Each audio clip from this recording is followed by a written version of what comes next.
नमस्कार, दैनिक प्रस्तुति AP talk टाइममा स्वागत छ। म निराजन भण्डारी।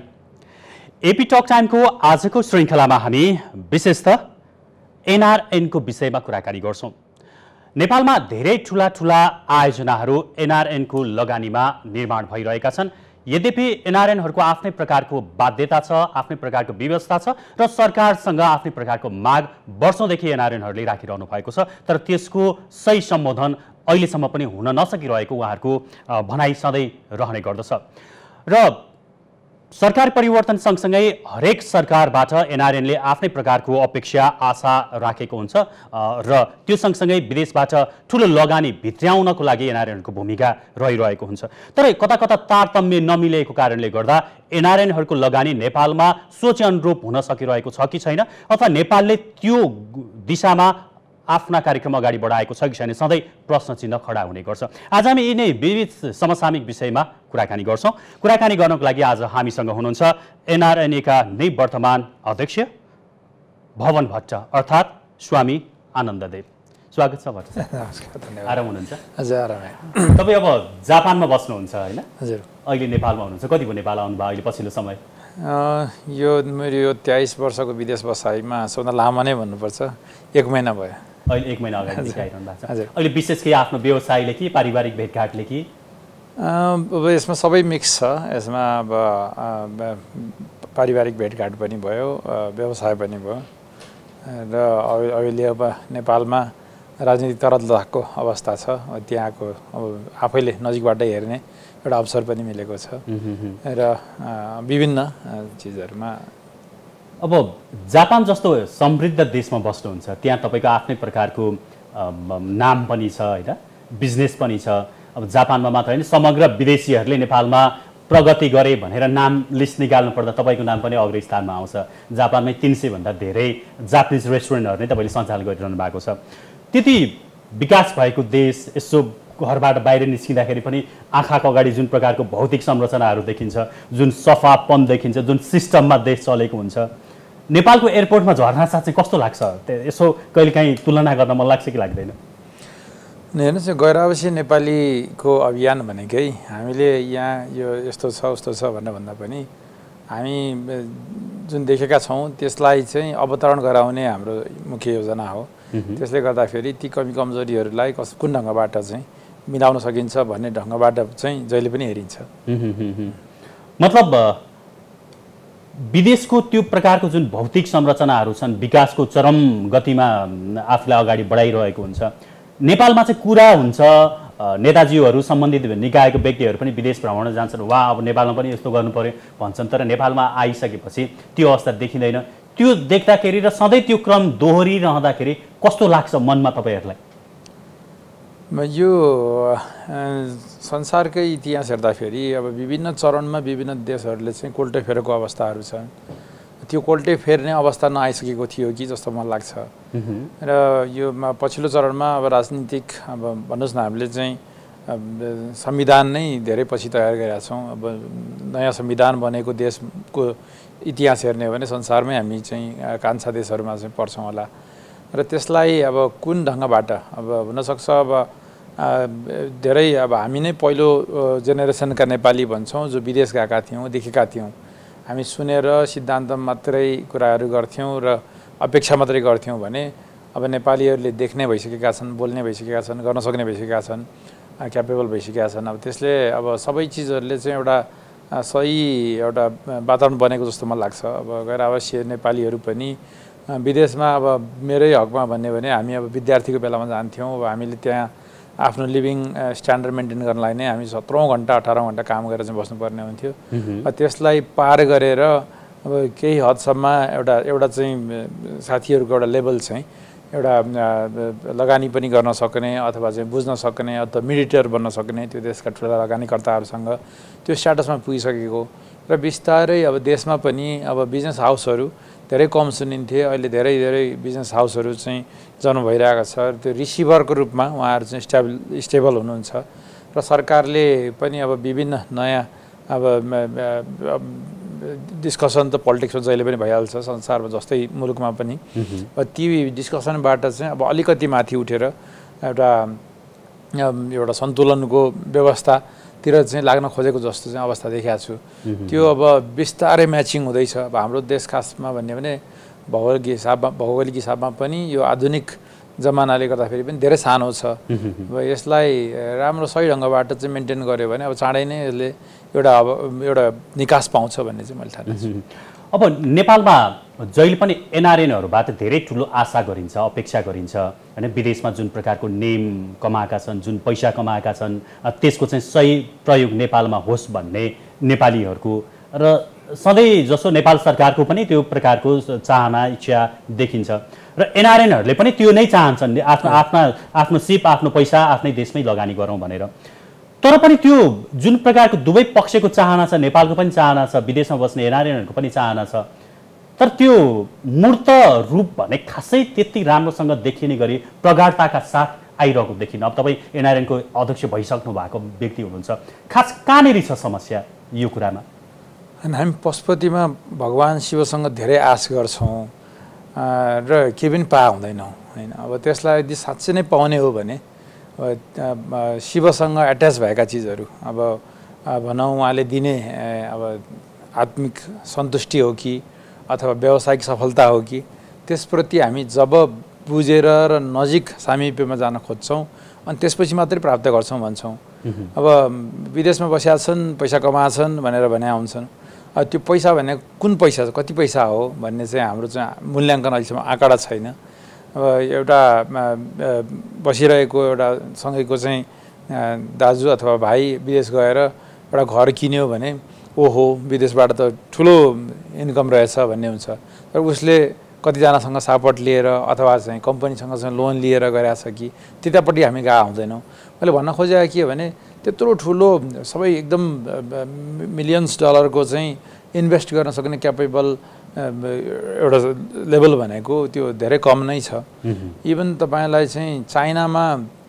चाहिँ धेरै ठुलो चाइनिजहरू धनी भए भनेर भन्छन्।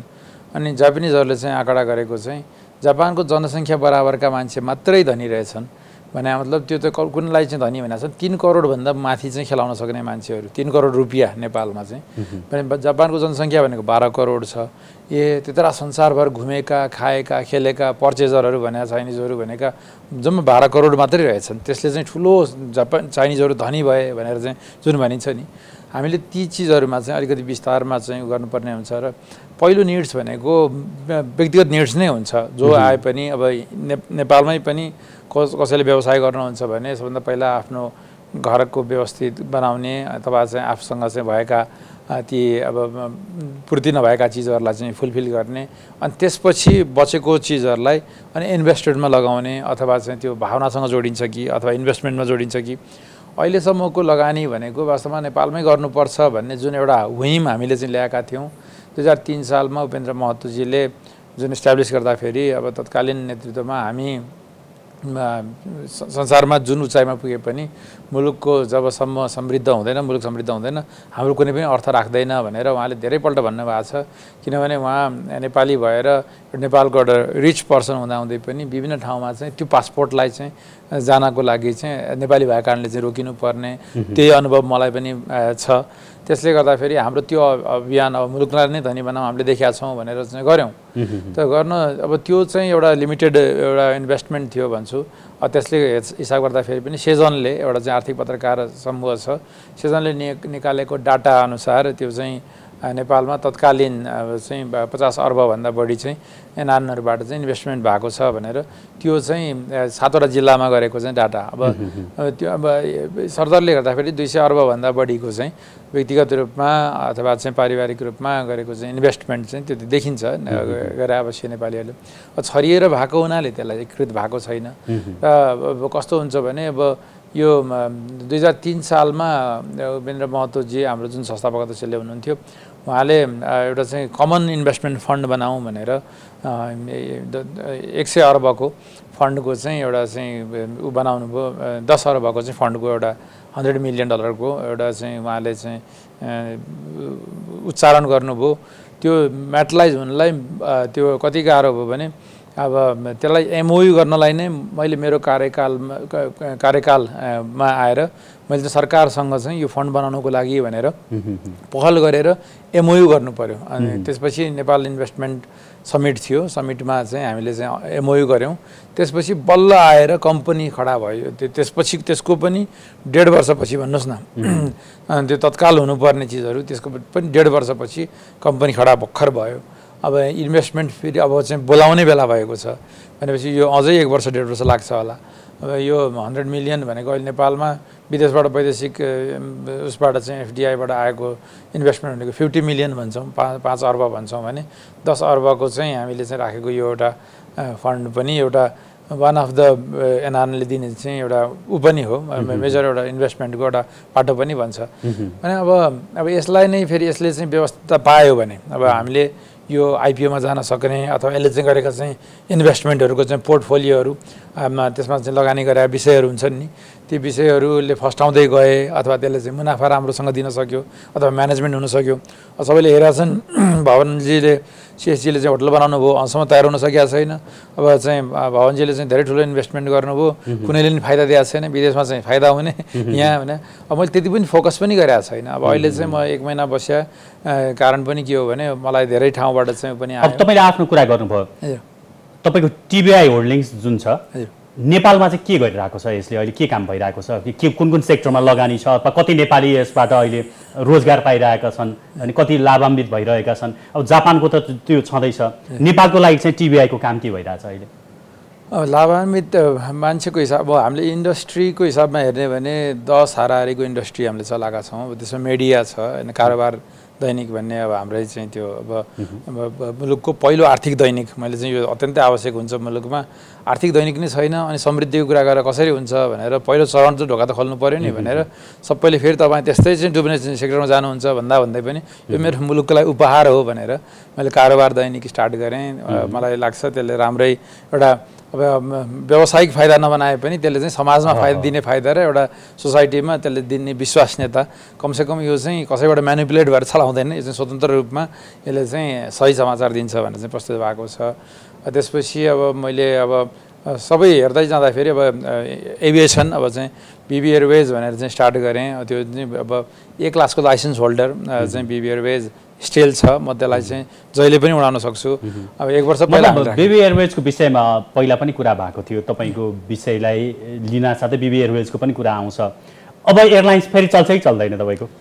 म चलाउने तयारीमै छु। 1.5 वर्ष पहिला हामीले चाहिँ चलाउने तयारी सुरु गर्न लागेको थियौँ। म चाहिँ अब लक्की भन्छु, त्यति बेला सुरु गरे अब अलिकति गाह्रो हुने रहेछ, झन् धेरै डुबिन्थ्यो। अब अहिले त हामीलाई फ्लिट भन्छ एयरक्राफ्टको चाहिँ मोडल, त्यो फ्लिट पनि हामीले संसारबाटै छानेर चाहिँ पाउँछौँ। अब स्टाफहरू पनि ग्लोबल्ली हामीले चाहिँ छानेका मान्छेहरू पाउँछौँ, रुटहरू पनि सजिलोसँग पाउँछौँ। र अबदेखि हामीले प्रिपेयर गऱ्यौँ भने 6 महिना 1 वर्षमा चाहिँ चलायौँ भने एउटा राम्रो एयरलाइन्सको रूपमा चाहिँ इस्टाब्लिस हुन्छ। किनभने त्यसले चाहिँ मतलब बिबी एयरवेजको प्लेन अहिले एयरपोर्टमा जसरी त्यहाँ बसिरहेको छ,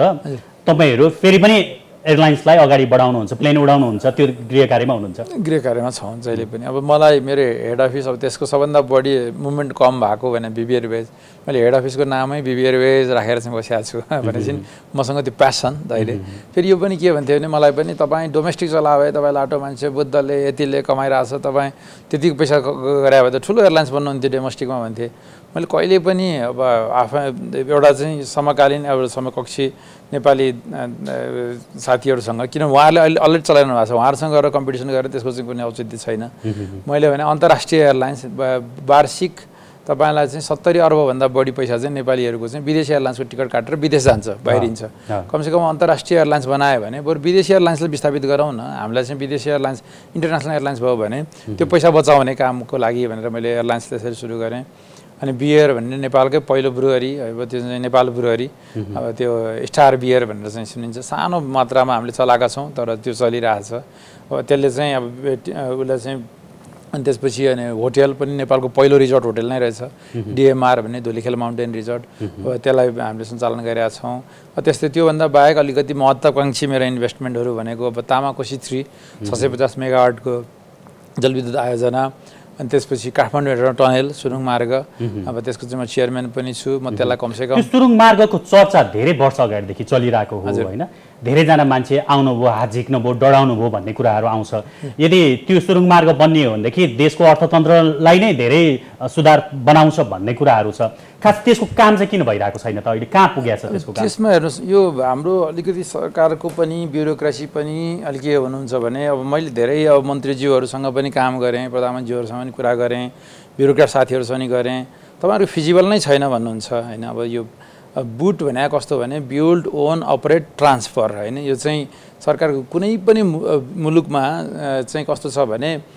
इन्फ्रास्ट्रक्चरमा सरकारले आफैले लगानी गर्दैन उसले फ्यासिलिटेट गर्ने हो अरूले लगानी गर्ने उहाँहरूलाई बाहिरको लगानी हो विदेशी लगानी हो फिजिबल छ छैन उहाँहरूलाई चाहिँ सरकारको विषय नै हैन तर इन्फ्रास्ट्रक्चर हामी कहाँ बस्छ नि ती चिजहरूले हेर्ने भने आजको कुरा गरेर हुँदैन नि तपाईँलाई चाहिँ अब आजको हिजोको हिसाब गर्ने भने त त्यो हाम्रो बानेश्वरको बाटो नै फराकिलो थियो नि अब आज त्यो साँघुरो भइसकेको छ टोकियोलाई जोड्ने मात्रै तपाईँलाई चाहिँ 12वटा टनल रोडहरूले जोड्छ तैपनि आज कन्जस्टेड छ अब हामी अब त्यो बेसमा चाहिँ अब बिस्तारै हाम्रो चाहिँ पर्चेसिङ क्यापेसिटी बढ्दैछ तर लाखौँ दाजुभाइहरू विदेश हुनुहुन्छ उहाँहरूले चाहिँ फर्केर आउँदा फेरि एउटा गाडी ल्याउनुहुन्छ घर बनाउनुहुन्छ जसले गर्दाखेरि यो त हेर्नुहोस् तपाईँलाई आज 40 लाखको जनता भएको चाहिँ काठमाडौँ त यस्तो छ भने यो अब हाम्रो हब भने खास भन्ने हो भने तपाईँलाई चाहिँ नेपाली मात्रै नभइकन चाइनिज इकोनोमी र इन्डियन इकोनोमीको बिचमा छौँ हामीहरू त्यसको रूपमा चाहिँ तपाईँले चाहिँ सोच्ने हो भने यो त यति ठुलो मार्केट हुन्छ कि काठमाडौँ भनेको त्यस्ता बाटा छ नि त्यो चाहिँ हाम्रो चाहिँ जस्तो बाटो चाहिँ 10वटा भए पनि काठमाडौँलाई पुग्दैन अब त्यो 50 वर्ष पछाडि सोच्ने हो भने मेरै पाला सोच्ने भने त चुप्प लाएर बस्दै पनि भयो तर हाम्रो नाति पनातिहरूले गर्दाखेरि त हाम्रा चाहिँ कस्तो चाहिँ भिजन नभएका चाहिँ हाम्रा चाहिँ पुर्खाहरू रहेछन् भनेर भन्छन् नि त्यो कारणले गर्दाखेरि फ्यासिलिटेट गरिदिने हो हामी फन्डिङ ल्याउँछौँ सरकारले त्यो बस्ने पनि यहीँ नै हो जस्तो सिङ्गापुरको मरिना बे स्यान्ड्स अमेरिकन लगानीमा बनाएको छ अमेरिकाले जति न्यू खोजे पनि उसले चाहिँ पछि फर्काएर त लिएर जाँदैन नि त्यो त अनि भत्काएर लिएर जाँदैन त्यहीँ बस्ने हो होइन त्यो अब पछि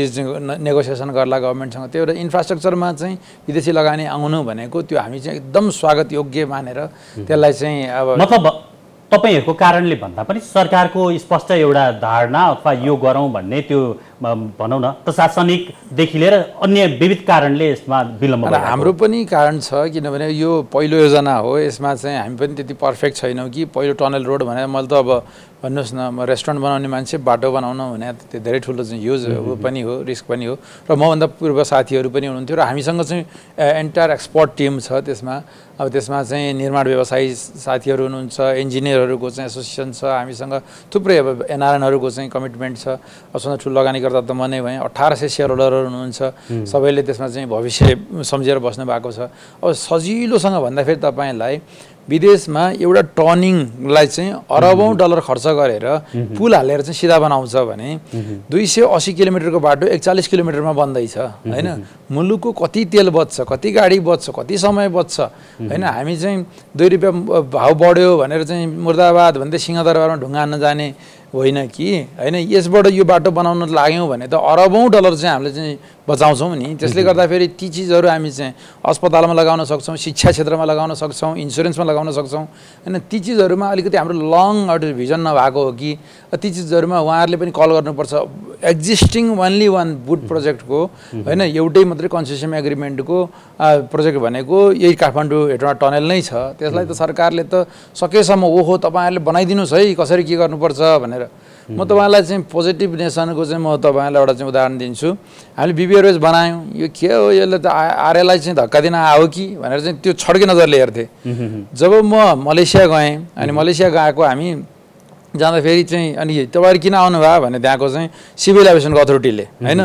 हामी प्लेन ल्याउने हामी तपाईलाई यो अथोरिटीहरु दिन तपाईहरुले चाहिँ दिनुपर्ने त्यसको लागि ल्याउने भनेपछि फर्किनुस् तपाईहरु जानुस् भन्नुभयो नि के भन्नुहुन्छ भने सब यस्तो ठुल्ठुलो कुरा लिएर आउँछन् कसैले ल्याउँदैनन् प्लेन लिएर आउनुस् न ल्याएकै दिन के चाहिन्छ म ओभरनाइट बनाइदिन्छु नि भन्छ जुन देशमा त्यहाँ आफ्नै त्यहाँ चाहिँ मलेसियन एयरलाइन्स छ यो एयर एसिया छ टाइगर एयरलाइन्स छ कति एयरलाइन्स आफ्नै छन् भन्नुस् न त्यस्तो देशमा अझै बढी विदेशी एयरलाइन्स अर्को आउनलाई त्यति फेसिलिटी गर्छ अनि के भन्छ के भन्नुहुन्छ उहाँहरूले थाहा छ तपाईलाई त्यति मात्रै हैन जुन दिन ल्याउनुहुन्छ नि तपाईले त्यो प्लेन त्यो दिन तपाईले पार्टी पनि दिनुपर्छ त्यो पार्टी पनि हामी अर्गनाइज गरिदिन्छौँ र 1 वर्षको त्यो ल्यान्डिङ र पार्किङ चार्ज तपाईलाई फ्री दिन्छु र अफिस पनि राख्न दिन्छु यहाँ फ्रीमा हैन अनि त्यसमा अझ अर्को तपाईँलाई म भन्छु भने उहाँले के दिनुहुन्छ भने जुन कस्टमर ल्याउनुहुन्छ नि भनेर हामी लेबर मार्केट भन्छौँ मलेसिया जानेलाई उहाँहरू कस्टमर रे किन कस्टमर भने त they are the purchaser for our nation होइन जुन एउटा कस्टमर लिएर आउनुहुन्छ यहाँ ल्यान्ड गर्छ त्यसको बराबर हामी 10 रिङ्गिट तपाईँलाई बाइब्याक दिन्छौँ होइन कति पोजिटिभ नेसनको हो होइन त्यस्तो फिलिङ हुन्छ कि हामी अब त्यो चरणमा उत्रिनुपर्छ हामी त एक्सपिरियन्स्ड मान्छे हौँ नि अब यो व्यापार व्यवसाय आफ्नो ठाउँमा छ धेरै समय छैन मैले सुरुमा पनि भने भवन भट्ट मात्र रहनु भएन स्वामी आनन्द देव पनि हुनुभयो तपाईँको घाँटीमा ओशोको माला हामीले देखिरहेका छौँ अनि केही महिना अगाडि मात्रै तपाईँ काठमाडौँमा आएर ओशो तप वनमा स्वामी बोधिसत्व स्वामी आनन्द अरुणबाट दीक्षित हुनुभयो माला लगाएर हिँड्नुहुन्छ अहिले खास यो ट्रनिङ कसरी हुनुभयो तपाईँ भवन भट्टबाट स्वामी आनन्द देवको त्यो यात्रा चाहिँ किन र कसरी भयो त्यो अलिकति बताइदिनुहोस् न खोइ अब धेरै भोग गरेपछि एउटा चरण आउँछ भन्छन् सायद मैले सम्पूर्ण गर्नुपर्ने भोगहरू सबै सकिसक्या भएर अब यसमा लाग्या हो कि अथवा चाहिँ यसमा आध्यात्मिक शक्तिहरूले चाहिँ शक्तिपीठहरूमा चाहिँ के भनिन्छ भने मान्छे त्यत्तिकै आध्यात्मिक बन्दैन त्यो कुनै न कुनै एउटा उसको चाहिँ आध्यात्मिक एउटा पहिलेदेखि नै उसको धेरै जन्मदेखिको त्यो कन्टिन्युटी हो अब उसलाई चाहिँ त्यो सही टाइममा चाहिँ जाने गरिन्छ भनेर भनिन्छ अब मलाई त यो कोभिडमा चाहिँ आफूलाई चाहिँ म एकदम पोजिटिभ मान्छे नेगेटिभिटी धेरै आयो अनि आउँदाखेरि चाहिँ म कहीँ ध्यान गर्न जान्छु भनेर जाँदाखेरि म कसैले मलाई रिजर्भेसन गरिदिनु भयो अनि त्यहाँ जाँदाखेरि त ओशोको फोटो देखेँ ए तपाईँहरू ओशो नि मान्नुहुन्छ भनेको होइन यो हाम्रो ओशोकै ध्यान केन्द्र हो भनेर भन्नुभयो जापानमा अनि अरे तपाईँहरू ओशोको ध्यान केन्द्र यहाँ छ म नि ओशो त पढाएको थिएँ 17-18 वर्षको उमेरमा यो ओशोको ध्यान केन्द्र हो भने म त थिइनँ भनेर अनि त्यहाँ चाहिँ छिरेको मैले अनि छिर्दाखेरि त मैले आफैलाई त ओहो मैले खोजेको त यही नै रहेछ भनेर म धार्मिक थिइनँ पहिलादेखि पनि म आध्यात्मिक मान्छे थिएँ र यो चिजहरू कुनै पनि साइन्टिफिक ढङ्गमा म साइन्सको पनि स्टुडेन्ट भएर अनि साइन्टिफिक तरिकाबाट सोच्ने अलिकति चाहिँ यो एग्रेसिभ तरिकाले चाहिँ सोच्ने त्यस्तो चाहिँ थियो ढुङ्गाको मूर्तिमा के राखेको हुन्छ भनेर म बच्चादेखि नै भन्थेँ हुन त म सनातन धर्मकै घरमा जन्मिएकाहरूले तैपनि अब जापान गएँ जापानिजहरू 3 धर्मका मान्छे भन्छन् उनीहरू सिन्तोमा जन्मिन्छन् क्रिस्चियनिटीमा बिहा गर्छन् र बुद्धिज्ममा मर्छन् भन्छन् त्यो कल्चरमा उनीहरूले काम गर्छन् उनीहरूलाई धर्म कसैले चाहिँ धर्म फलो गरेको छ भने त्यति मन पराउँदैन तर त्यसका चाहिँ आध्यात्म र जिस्टहरू चाहिँ लिएको मान्छेहरूलाई चाहिँ उनीहरूले चाहिँ मन पराउँछन् अनि यो ओशोको हेर्दाखेरि उहाँ कहिले चाहिँ के अरे अल्लाह हु भनेर चाहिँ ओमको मन्त्र भन्नुहुन्छ ओम मनी पेमेको कुरा गर्नुहुन्छ धर्मको चाहिँ गीताको कुरा गर्नुहुन्छ त्यो सबै धर्मको चाहिँ क्राइस्टको चाहिँ मूर्ति चाहिँ उसमा चाहिँ आश्रममा राख्नुहुन्छ भनेपछि सबै धर्मका चाहिँ जिस्टहरू लिएर र त्यसका चाहिँ त्यो पद्धति सिकाउने ओहो यो त अत्यन्तै ठुलो चाहिँ फेरि साइन्टिफिक ढङ्गबाट त्यो आफैले प्रयोग गर्न पाउने भनेपछि म जापानमा पनि बसेको आध्यात्मिक पहिलादेखि मान्छे पनि र त्यो मसँग चाहिँ एकदम म्याच खायो भनेपछि म चाहिँ यो चाहिँ साँच्चै नै फलो गर्नुपर्ने अब भवन भट्ट चाहिँ अलिक बढी अघि तपाईँले पनि भन्नुभयो अलिक भोग गर्नुपर्ने भोगी टाइपको मान्छे होइन अब धेरै प्रसङ्गहरू आउँछन् भवनसँग बसेर खान थालेपछि रातै बित्छ भन्थे साथीहरूको जमघट तपाईँको हुने सधैँ होइन त्यो प्रकारको अब केही महिना अगाडि रक्सी खाएको कारणले गर्दा एयरलाइन्सले नै निकालिदियो प्रधानमन्त्रीलाई सिङ्गापुरमा भेट्न जाँदाखेरि भन्ने प्रकारका समाचार आएको मान्छेको जुन परिवर्तन देखिएको छ अब अहिले तपाईँ भन्नुहुन्छ मैले ड्रिङ्क्स पनि सबै छोडेँ होइन अब त्यस गरी मांस पनि छोडेँ भन्ने बाहिरबाट के प्रतिक्रिया पाइरहनु भएको छ अहिले यो नयाँ जिन्दगीमा र दैनिक काममा आफ्नो व्यावसायिक जिन्दगीमा अध्यात्ममा लागिसकेपछि तपाईँले के फाइदा भएको छ कि अथवा अलिकति कथा अलिकति त्यो सबैसँग घुलमुल हुन नसकेको अथवा कता हराएको जस्तो फिल भइरहेको छ के भएको छ खास बाहिरबाट त अचम्मित नै भएका छन् कसरी चेन्ज भयो भनेर एउटा पहिलो कुरो दोस्रो कस्तो छ भने अब हुन त म जेमा पनि चाहिँ त्यो पछाडि पर्न नचाहने पिउन थालेपछि हाम्रो चाहिँ साथीहरू बिचमा के हुन्थ्यो भने अब 72 घन्टे कार्यक्रम सुरु गरौँ भने 72 घन्टा कन्टिन्यू हामी पिउँथ्यौँ कति बोतल सकिन्थ्यो होला तपाईँले चाहिँ विचार गर्नुहोस् फेरि त्यसमा पनि विस्की लेभलका 48 डिग्रीका चाहिँ त्यो कन्सन्ट्रेटेड अल्कोहलसँग चाहिँ हामी पिउँथ्यौँ अब चाइना गएर पनि त्यहाँ चाहिँ फाइच्यु भन्ने हुन्छ अब बियर जब कि 4.5 डिग्रीको चाहिँ त्यसको चाहिँ पर्सेन्टको अल्कोहल हुन्छ भने फाइच्युमा 60% हुन्छ भनेपछि तपाईँलाई भोड्का भन्दा पनि कडा टेकिला भन्दा पनि कडा भन्नुहोस् न त्यस्तो अल्कोहल पनि म चाइनिजहरूसँग चाहिँ उनीहरूसँग चाहिँ पिएर राति 12 बजेसम्म सबैलाई चाहिँ यो त अब पुग्यो भनेर सिधाएपछि म 8 बजेको मिटिङमा चाहिँ बिहान भाग ल्याएको छु उनीहरूलाई यसलाई चाहिँ सकिँदो रहेछ भनेर वाइआइजी भन्ने ठुलो इनर्जी कम्पनी त्यसले 17,000 हाम्रा स्टाफहरूमध्ये को चाहिँ सबभन्दा बढी पिउँछ चेयरम्यानसँग चाहिँ पिलाउँ भनेर चाहिँ उहाँहरू चाहिँ मसँग चाहिँ कसिनु भएको थियो त्यस्ता चाहिँ केसहरू थुप्रै छन् अब हाम्रो पूर्व अध्यक्ष निवर्तमान अध्यक्ष उपेन्द्रजीले तपाईँले स्विमिङ पुल बराबर 3-4 वटा बराबर त तपाईँले पिइसक्नुभयो होला है भने अब तपाईँ चाहिँ रियल सन्यासी हुन्छ भनेर अब त्यो मान्छेलाई चाहिँ कोटा पुग्या भन्छ नि अब ती चिजहरू पनि मैले गरेका थिएँ तर मलाई चाहिँ कस्तो थियो भने सिल्केहरूको केसमा चाहिँ मभन्दा पनि म चाहिँ कस्तो भने अब तपाईँहरूलाई अब त्यहाँ लेखिया चाहिँ कस्तो छ भने अब प्लेनमा चाहिँ रक्सी खाने भने अब बिजनेस क्लासमा त्यहाँ स्याम्पेनबाट चाहिँ स्वागत गरिन्छ अब त्यहाँ चाहिँ डिनरमा चाहिँ सबै खुवाइन्छ होइन त्यो रक्सी खाएको केसले चाहिँ त्यसरी निकालिँदैन त्यहाँ कस्तो थियो भने अब फेरि म चाहिँ फेरि एकदम फ्रिक्वेन्ट ट्राभलर मलाई त चरा भन्थे आधा जमिनमा भएर अनि मलाई धेरै अनुभव पनि छ त्यहाँ चाहिँ बढी चाहिँ त्यो डिहाइड्रेसन हुने भएको कारणले चाहिँ म प्लेनमा चाहिँ धेरै कम लिमिटेड पिउँछु त्यसले अब त्यो थियो अब र सँगै अब हाम्रा म मात्रै थिइनँ हामी अरू 2-4 जना साथीहरू पनि थियौँ अब त्यहाँ बिचमा अलिकति अब त्यो अब कोही साथीहरू पिउनु भएको थियो कोही के थियो अब त्यस बिचमा अलिकति डिस्कसन हुँदाखेरि अब अनि अब त्यसमा चाहिँ देखिने फेस हुने अब मेरो नै थियो अब कसै साथीलाई चाहिँ आपत परिस्थिति हाम्रो त्यो चलन नै छ नि अब हामी त एक नै हुन्छौँ नि अब ती चिजहरूमा हामीले अब त्यो चाहिँ त्यो बनाइयो तर वान अफ द केस चाहिँ द्याट इज अल्कोहल यो म मान्छु होइन अब जाँदा जाँदै समय सकिएको छ अब यो विषयमा कुरा गऱ्यो भने लामो समय बित्छ होइन अन्त्यमा जुन प्रकारको स्पिरिचुअल मार्ग तपाईँले अपनाउनु भएको छ ओशोलाई गुरु मानेर यस मार्गमा चाहिँ केही गर्दै हुनुहुन्छ व्यवसायिक कारोबारमा तपाईँले जसरी सफलता हासिल गर्नुभएको छ स्पिरिचुअल रूपमा तपाईँले आफूले जानेका कुराहरू अरूलाई फैल्याउनको लागि अथवा आफ्नो मुभमेन्टलाई अगाडि बढाउनको लागि केही प्लान छ अबको दिनमा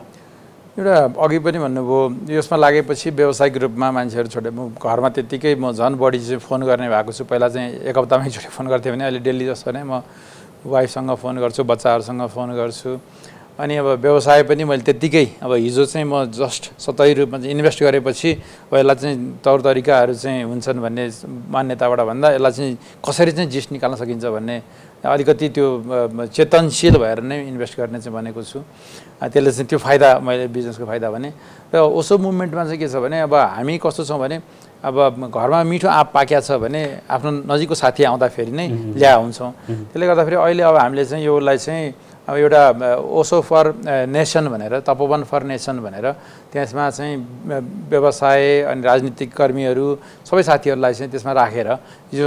ध्यान र व्यवसायको एउटा चाहिँ फ्युजन रूपमा चाहिँ कसरी चाहिँ अगाडि बढाउन सकिन्छ र वास्तविक जीवनमा अहिले त एकदम रस जीवन छ र त्यति एकदम डिपली नभए पनि यसका चाहिँ जिस्टहरूलाई चाहिँ कसरी चाहिँ आत्मसात गरिन्छ भनेर एउटा मुभमेन्ट चलाउन लाग्छौँ अब यो शुक्रबारदेखि नै हाम्रो चाहिँ फर्स्ट सेसन सुरु हुन्छ तपोवन नेसन मुलुकको लागि त्यो चाहिँ लिखवाइनले चाहिँ सिङ्गापुरमा सुरु गर्नुभएको थियो त्यससँग उहाँले आध्यात्म जोड्नु भएको छैन तर त्यो पोलिटिसियनलाई चाहिँ त्यो भाइब्रेन्ट बनाउने सोच्नु भएको थियो जापानमा चाहिँ त्यस्तै नै प्रोग्रामहरू थिए यसमा अरुणानन्द स्वामीको विचारलाई मैले चाहिँ मेरो आफ्नो चाहिँ सहयोग चाहिँ त्यसमा चाहिँ हुन्छ भनेर अहिले हामीले सुरु गर्न लाग्छौँ र विभिन्न ठाउँहरूमा चाहिँ आश्रमहरू विस्तार गर्ने क्रममा चाहिँ मैले यसलाई चाहिँ सोचेको छु हुन्छ यहाँको आगामी पाइलाहरू अझ राम्रोसँग अगाडि बढोस् पहिलाको भन्दा अझ बढी सशक्त भएको छु म स्पिरिचुअल वेमा लागेपछि भन्नुभएको छ त्यो वे अझ फराकिलो बनोस् तपाईँको हरेक इच्छा कामनाहरू पुरा होस् हाम्रो तर्फबाट शुभकामना